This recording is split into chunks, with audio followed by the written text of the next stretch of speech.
नमस्कार, live express news में आप सभी का स्वागत है। इस वक्त हमारे साथ मौजूद हैं कांग्रेस पार्टी के तेज तर्रार नेता जो लक्ष्मीकांत शर्मा जी, जो राष्ट्रीय सुरक्षा के मुद्दे को लेकर आज रूबरू होंगे और आपसे जो है बातचीत करने वास्ते इस वक्त कहेंगे। जो राष्ट्रीय मुद्दे को लेकर जो आज सामने आप आए हैं, क्या कहेंगे? देखिए साहब, जहाँ तक आज राष्ट्रीय मुद्दों को लेकर के, राष्ट्रीय सुरक्षा के मुद्दों को लेकर के आपके पास, आपके बीच में आने का जो मामला है, वो बड़ा गंभीर विषय है कि आज के जो हालात हैं, जिस दौर से आज देश गुजर रहा है, वो कहीं ना कहीं हर हिंदुस्तानी को चिंतित करता है। और उसी वजह से हम भी चिंतित हैं, क्योंकि देखिए, बड़ी सीधी सी बात है, किसी भी राजनीतिक दल का सदस्य होना, किसी भी राजनीतिक दल का नेता होना, वो अलग मामला होता, अलग बात होती है। लेकिन उससे पहले कोई भी व्यक्ति किसी दल से संबंधित हो, किसी संगठन से संबंधित हो, हर व्यक्ति सबसे पहले भारत माँ का बेटा है, हिंदुस्तान का नागरिक है, हिंदुस्तान का वासी है। और जाहिर तौर पर हर व्यक्ति की चिंता बढ़ जाती है जब हम लगातार देखते हैं कि देश की सुरक्षा कहीं ना कहीं, कुछ ना कुछ ऐसा लगता है कि सरकार उसके प्रति इतनी चिंतित नहीं है। तो हर आदमी, जो आम आदमी है, उसका चिंतित होना स्वाभाविक होता है। देखिए, दो बातें होती हैं इसमें। एक तो पहला कर्तव्य होता है सरकार का, कोई भी मुद्दा हो, कोई भी विषय हो, सरकार उसको गंभीरता से ले तो देश का नागरिक चैन से सो सकता है। देश को, आम आदमी को पता है कि सरकार गंभीर है और हर समस्या का निदान करेगी। जब आप देखते हैं कि सरकार निश्चिंत है, सरकार को कोई चिंता नहीं है, तो हर इंसान जो भी देश प्रेम की भावना रखता होगा, जिसके मन में हिंदुस्तान धड़कता होगा, जिसके दिल में हिंदुस्तान धड़कता होगा, उसे सरहदों की सुरक्षा को लेकर चिंतित होना उसका स्वाभाविक होता है। ये अच्छी बात है कि हमारी जो सेनाएं हैं, भारत की सेनाएं हैं, वो इस दुनिया में सबसे बेहतरीन सेना हमारी है। और उस सेना के होते कम से कम हिंदुस्तान के नागरिकों को चिंतित होने की ज़रूरत नहीं है, क्योंकि सेना हर मामले में सक्षम है। लेकिन सेना भी सरकार के आदेशों का पालन करती है, तो सरकार की मंशा पर कहीं ना कहीं हमें सवाल उठते नज़र आते हैं, क्योंकि सरकार की मंशा कुछ साफ नज़र आती नहीं है। पिछले 2 महीने का मैं जिक्र करना चाहूँगा, ज़्यादा लंबी बात ना करके। पिछले 2 महीने के दौरान जिस प्रकार से चीन का प्रकरण चल रहा है, 2 महीने पहले से ही चीन ने हमारी सेनाओं, जो हमारी सीमाओं पर जिस प्रकार से अतिक्रमण शुरू किया था, जिस प्रकार से LAC के अंदर घुसपैठ की थी, गालवन घाटी में घुसपैठ की थी, और उसका आज तक भी कोई निदान भारतीय सरकार कर नहीं पा रही है। देखिए, ये अजीब सरकार देखने में आती है। मैं सरकार के बारे में 1 मिनट में अपनी बात कहूँगा कि पहली सरकार ऐसी है जिसका चरित्र ही नहीं पता क्या है, क्या करना चाहती है, क्या कहना चाहती है। मज़े की बात तो ये है कि जब शिक्षा का मामला होता है तो रक्षा मंत्री जवाब देते हैं, जब रक्षा मंत्रालय का काम होता है तो विदेश मंत्री जवाब देते हैं, जब विदेश मंत्री का काम होता है तो कानून मंत्री आ जाते हैं, जब कानून मंत्री का काम होता है तो शिक्षा मंत्री आ जाते हैं। अजीब माहौल है सरकार का भाई, अजीब हालात हैं सरकार के। तो ठीक वैसे ही इस सरकार जो है, हर तरह से, पूरी तरह से, बिल्कुल ही मैं मानता हूँ कि इस राष्ट्रीय सुरक्षा के मामले में आज की तारीख में पूरी तरह से फेल साबित होती नजर आ रही है। उसकी वजह है, देखिए, सरकार का काम होता है देश की रक्षा करना, सुरक्षा करना, सेनाएं करती हैं, लेकिन सेना हमेशा सरकार के आदेशों का पालन करती है। लेकिन भारतीय जनता पार्टी के जो नेता हैं, भारतीय जनता पार्टी के जो मंत्री हैं केंद्रीय स्तर पर, वो हमेशा जनता को गुमराह करते हैं। कभी राजनाथ सिंह जी आकर के कह देते हैं कि चीन हमारी सीमाओं में घुस रहा है, कभी जयशंकर जी आकर के कह देते हैं कि चीन के कुछ ट्रुप्स हमारी सीमाओं में घुसे हैं, प्रधानमंत्री जी आकर के कह देते हैं कि चीन ने हमारी 1 इंच भूमि पर कब्जा नहीं किया। बड़ी मजे की बात होती है, प्रधानमंत्री जी कहते हैं कि चीन हमारी 1 इंच भूमि पर कब्जा नहीं किया, भारतीय सेनाएं चीन में नहीं गई और चीन की सेना भारत में नहीं आई। तो पूरा हिंदुस्तान एक बात जानना चाहता आप लोगों के माध्यम से कि भैया, फिर 20 सैनिक जो हमारे शहीद हुए हैं, आखिर वो शहीद क्या अपने आप हो गए? बड़ा अजीब सवाल है। अच्छा, एक और मजे की बात आप देखिए, 15 तारीख को हमारे 20 सैनिक शहीद होते हैं। केंद्रीय मंत्री हैं जनरल VK सिंह जी, बड़े जिम्मेदार नागरिक भी हैं, बड़े जिम्मेदार मंत्री भी हैं, और वो सेना में उच्च पद पर कार्य कर चुके हैं। ऐसा शख्स आकर के जब गलत बयानी करता है तो आत्मा दुखती है, दिल दुखता है हर भारतवासी का। 15 तारीख को 20 जवान शहीद होते हैं। प्रधानमंत्री जी कहते हैं कि चीन की सेना हमारे देश में नहीं आई है, लेकिन 15 दिन के बाद, ठीक 15 दिन के बाद आकर 30 तारीख को जो वीके सिंह जी हैं वो एक बड़ी अच्छी घटना सुनाते हैं कि चीन के टेंटों में आग, चीन की सेना के टेंटों में आग लग गई थी। गलतफहमी में हमारे सैनिकों में और उनके सैनिकों में झड़प हो गई और हमारे 20 सैनिक शहीद हो गए। मैं पूछना चाहता हूं इन महंत महाशय जी से कि यार आखिर आपको 15 दिन के बाद पता चला क्या?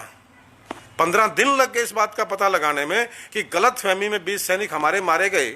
यार अगर गलतफहमी में 20 सैनिक हमारे मारे गए तो आप समझिए कि वास्तव में क्या होगा। लेकिन ये देश को गुमराह करने वाली बात है, क्योंकि मैं एक बात इस मामले में कहना चाहूँगा कि भारतीय जनता पार्टी के जो नेता हैं, भारतीय जनता पार्टी की जो पृष्ठभूमि है, वो मैं नहीं कहता लेकिन इतिहास कहता है, कहीं ना कहीं संदिग्ध बन पड़ती है। देखिए बड़े मजे की बात है, जब ये लोग विपक्ष में होते हैं, सत्ता में दूसरी पार्टी होती है, तो ये हमेशा चीन पाकिस्तान को लेकर के केंद्र की कोई भी सरकार बने, चाहे कांग्रेस की बने चाहे दूसरी सरकारें बनी हैं, कि कांग्रेस के अलावा भी दूसरी सरकारें रही हैं, उनको हमेशा घेर के रखते हैं, कटघरे में खड़ा करते हैं, प्रश्न पूछते हैं। और मजे की बात है कि पार्लियामेंट में नहीं पूछते, ये कहते हैं कि हमें पब्लिक की रैली में जवाब चाहिए दूसरी सरकारों से। जब बात खुद पर आती है तो क्या इनका बयानबाजी आ जाती है। देखिए वाजपेयी जी हैं, मैं वाजपेयी जी का निजी तौर पर बहुत सम्मान करता हूं, वो बहुत उच्च कोटि के नेता रहे हैं। और सच पूछे तो अगर भारतीय जनता पार्टी में किसी एक व्यक्ति को मैं पसंद करूंगा तो वाजपेयी जी को करता हूं। लेकिन जहां सवाल देश का होता है, जहां सवाल सरहद का होता है, वहां मेरे लिए कोई कितना बड़े कद का व्यक्ति हो कोई मायने नहीं रखता। काफ़ी समय से जो है बीजेपी कांग्रेस पर आरोप लगाती है कि जो और कांग्रेस जो है बीजेपी पे आरोप लगाती है कि भाई सुरक्षा नहीं है, उसके बारे में। हाँ, मैं उसी बात का जवाब दे रहा हूँ। देखिए ये राजनीति है, एक अलग मामला है राजनीतिक तौर पे, लेकिन मेरा एक मानना है कि राजनीति आप देश में कीजिए, सरहदों पर राजनीति मत कीजिए, सेना पर राजनीति मत कीजिए। भारतीय जनता पार्टी तो वो पार्टी है जो सेना पर भी राजनीति कर जाती है। पुलवामा के अंदर हमारे 44 सैनिक शहीद होते हैं। मजे की बात देखिए आप, येदियुरप्पा जो कर्नाटक के चीफ मिनिस्टर हैं, उनका स्टेटमेंट आता है कि कर्नाटका में पुलवामा में 44 सैनिक मारे गए तो कर्नाटका में 22 सीटें पक्की। ये ऑन रिकॉर्ड बात है, ये जो येदियुरप्पा ने कही थी। तो सेना का भी राजनीतिकरण करने पर तुले हुए हैं। मैं जो आपको बता रहा था कि इतिहास और वर्तमान, ये दो चीजें होती हैं जो मैं हर किसी भी बात के बारे में बताती हैं। आप देखिए कि पाकिस्तान और चीन के ऊपर दूसरी सरकारों को घेरने वाले भारतीय जनता पार्टी के लोग करते क्या, मैं आपको बिल्कुल जनता को बताना चाहता हूं, क्योंकि आप लोगों के माध्यम से संदेश जनता में जा सकता है। क्योंकि आज का जो इलेक्ट्रॉनिक मीडिया है वो बुरी तरह से बिक चुका है, सरकार के तलवे चाट रहा है, चापलूसी की हद कर दी। और मैं कहूँगा कि इलेक्ट्रॉनिक मीडिया ने बेशर्मी की तमाम हदें पार कर दी। अगर हिंदुस्तान के ऊपर कोई यहाँ चाहेगी तो इलेक्ट्रॉनिक मीडिया भी उसका जिम्मेदार होगा। ये देश देख रहा है अच्छी तरह से। इतना झूठ बोला जा रहा है इलेक्ट्रॉनिक मीडिया में, सच कोई दिखाई नहीं रहा है। सच मैं आपको बताना चाहूँगा, कुछ बातें मेरे सामने जो मुझे पता है और जो तथ्यों पर आधारित हैं कि पाकिस्तान और चीन को लेकर दूसरी सरकारों को कटघरे में खड़ा करने वाले जो नेता हैं भारतीय जनता पार्टी के, सबसे पहले वाजपेयी जी को लीजिए आप। दूसरी सरकारों पर आरोप लगाते रहे और खुद क्या करते हैं, दोस्ती के नाम पर लाहौर बस यात्रा शुरू कर देते हैं, बस लेकर के लाहौर पहुंच जाते हैं। भैया एक बात बताइए कि दुश्मन से कैसी दोस्ती है? जो व्यक्ति हर रोज मेरे घर पर हमला करता हो, जो हर रोज मेरे बीवी बच्चों को कोसता हो, उसके साथ किस बात की दोस्ती भाई? पाकिस्तान किस लिए बस लेकर जाते हो आप? कारगिल इस देश में सबसे बड़ा प्रमाण है। कारगिल केंद्र सरकार की, भारतीय जनता पार्टी की जो केंद्र की सरकार थी, वाजपेयी जी जिसके मुखिया थे, वो सिर्फ और सिर्फ उसकी असफलता का परिणाम था।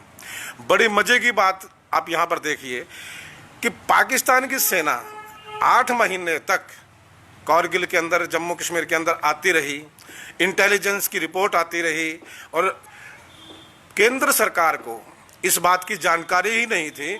जानकारी कब मिली?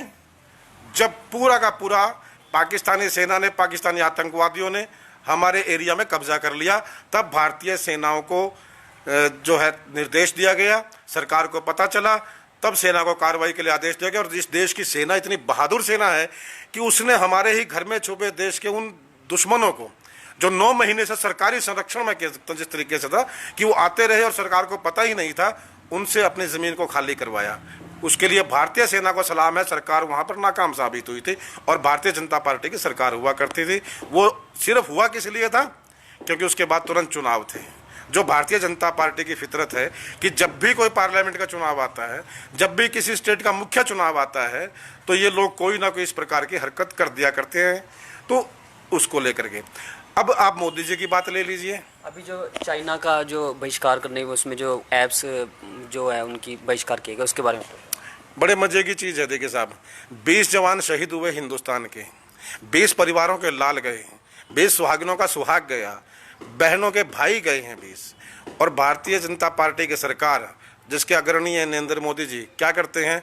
बोला शोर पूरा मचा दिया। क्या बोला? चीन से बदला ले लिया, चीन को धूल चुटा दी। और मैं लानत भेजता हूं हिंदुस्तान के इलेक्ट्रॉनिक मीडिया को कि जो इतना गिर चुका है कि इस खबर को ब्रेकिंग न्यूज चला रहा है। ब्रेकिंग न्यूज कि 59 चाइनीज ऐप को बंद कर दिया गया। अरे यार, कहीं तो शर्म करो, कुछ तो जमीर रखो। 20 सैनिकों की शहादत का बदला 59 चाइनीज ऐप लगा के, और वो भी ऐसी ऐप। मेरे फोन में, मैंने तब जिस दिन ये लिस्ट आई थी 59 ऐप्स की, मैंने अपने फोन में देखा था कि मेरे फोन में ऐसी कोई ऐप है ही नहीं। भाई, क्या संदेश देना चाहते हो? नरेंद्र मोदी जी खुद तो चीन जाते हैं, प्रधानमंत्री रहे 6 साल हो गए इनको, 6 साल में 5 बार चीन जा चुके हैं। 4 बार गुजरात के चीफ मिनिस्टर रहे, जितने 4 बार गुजरात का चीफ मिनिस्टर रहते हुए 4 बार चीन जा चुके हैं। जिनपिंग के साथ लव सॉन्ग गाते हैं, लव ड्यूट गाते हैं। आरएसएस का प्रतिनिधिमंडल चीन जाता है। भारतीय जनता पार्टी के सांसदों और विधायकों का प्रतिनिधिमंडल चीन जाता है। चीन कम्युनिस्ट पार्टी का प्रतिनिधिमंडल राजनाथ सिंह को मिलने के लिए आता है। देश में चल क्या रहा है? बताते क्या हो आप लोग? हिंदुस्तान को अपनी निजी प्रॉपर्टी नरेंद्र मोदी जी बनाते जा रहे हैं, जो कि देश के लिए बड़ा घातक है। आप चीन गए, आप पाकिस्तान गए, आप देश को बताएं। जो टिकटॉक बंद कर गया उसका आप समर्थन करते नहीं करते? मैं कहता ये बिल्कुल सही है, सब कुछ बंद कर देना चाहिए। लेकिन इस स्तर पर क्या? आप एक बात देखिए, देशभक्ति की भावना आप कहाँ जगाते हो? अमीर लोग हैं, पैसे वाले लोग हैं, भाई आप उनको कहिए ना कि आप बिजनेस बंद कर दिए चीन के साथ। मजे की बात देखिए कि प्रधानमंत्री जनता से निवेदन करते हैं कि चीन के सामान का बहिष्कार करो। शिवराज सिंह चौहान जनता से अपील करता है कि चीन के सामान का बहिष्कार करो। भैया, आप इसको प्रतिबंधी कर दो, व्यापार बंद कर दो चीन के साथ, क्या आफत आ जाएगी? तो चाहिए तो ये है कि अगर कम से कम दो मुंही बात ना की जाए, हर मामले पर स्पष्ट हो। आज देश देखिए, जब तक हिंदुस्तान की सेना है तब तक हिंदुस्तान कहीं खतरे में नजर आपको नहीं आएगा। हिंदुस्तान के सेनाएं जाबाज सेनाएं, भारतीय सेना जो है वो हर सरहद की रक्षा कर सकती है, हर दुश्मन से लड़ सकती है। लेकिन कहीं ना कहीं सरकार को भी ये सोचना पड़ेगा कि अपनी सेना को इस तरीके से प्रयोग करें कि देश की सरहदों के प्रति आम आदमी सुरक्षित हो, आम आदमी के मन में यह भावना हो कि भाई सरकार कुछ काम कर रही है। क्योंकि आज के तौर पर, आज के हालात पर मैं बिल्कुल दावे के साथ कह सकता हूं, आम हिंदुस्तानी के मन में, देखिए, जो नरेंद्र मोदी के भक्त हैं, उनसे प्रेम करते हैं निजी तौर पर, वो उनका अपना एक निजी मामला है। लेकिन हिंदुस्तान से प्यार करने वाला, हिंदुस्तान को अपनी आत्मा और अपने दिल में जगह देने वाला व्यक्ति आज वाकई में चिंतित है कि चीन, पाकिस्तान और अब नेपाल, यार हमारी क्या औकात इतनी सी बना दी सरकार ने कि नेपाल हमें आंख दिखाए, नेपाल हमारी सरहदों पर खड़ा हो। थोड़ा सा कहीं ना कहीं दिल में रंज आता है, गुस्सा आता है, और उसी गुस्से की वजह से हम कहते हैं कि सरकार को जाग जाना चाहिए। नहीं तो एक बात मैं आप लोगों के माध्यम से भारतीय जनता पार्टी की सरकार के लिए बोलना चाहूँगा कि भारतीय जनता पार्टी के लोगों, इस देश को अपने पुरखों की जागीर मत समझो। राज आता है जाता है, राज कांग्रेस ने भी किया, कांग्रेस का भी गया, दूसरे दलों ने किया, उनका भी गया है। प्राचीन काल में जाओगे तो बड़े बड़े राजा महाराजाओं ने राज किया, उनका भी गया है। यह स्थायी नहीं है, सत्ता स्थायी नहीं है, आप भी स्थायी नहीं हो। लेकिन ऐसा काम करके जाओ कि अगर आपको सत्ता से बाहर जाना पड़े तो लोग कल को आपको सम्मान की दृष्टि से देखें। इस दृष्टि से नहीं कि लोग अगर आप किसी से जाओ तो लोग आपसे नजरें चुराए। यही मैं संदेश देना चाहता हूँ। और देश की जनता को भी एक बात कहना चाहता हूँ आप लोगों के माध्यम से कि इलेक्ट्रॉनिक मीडिया का आप पूर्णतः बहिष्कार कीजिए। अगर कहीं चलना है तो सोशल मीडिया में, जो आप जैसे भाई हैं, जो गली गली में घूम के सच को दिखा रहे हैं, जो हर जगह हर बात को दिखा रहे हैं, मैं जनता से अपील करूंगा कि सोशल मीडिया को ज़्यादा से ज़्यादा देखें, ज़्यादा से ज़्यादा शेयर करें। ये किसी निजी व्यक्ति के लिए नहीं है, ना उन साथियों के लिए, ना मेरे लिए, ना किसी और के लिए। ये देश हित में है, देश के लिए है। अगर देश को बचाना है तो सोशल मीडिया का सहारा लेना चाहिए, क्योंकि इलेक्ट्रॉनिक मीडिया हिंदुस्तान को तबाही के कगार पर ले जाना चाहता है। जी बिल्कुल, जैसा कि वरिष्ठ नेता कांग्रेस के जो लक्ष्मीकांत शर्मा ने है जो अपनी दिल की भड़ास निकाली है इलेक्ट्रॉनिक मीडिया को लेकर, जो उसमें, और इन्होंने जो सोशल मीडिया पे जो बात कही है उस पर, और इन्होंने जो राष्ट्रीय सुरक्षा के मुद्दे को लेकर जो बात की है, तो इस तरह की तमाम शहर की खबरों को देखने के लिए लाइव एक्सप्रेस चैनल को शेयर करें और इस खबर को ज़्यादा से ज़्यादा शेयर करें, ताकि जो ये जो इनकी जो बात है सब तक पहुँच सके।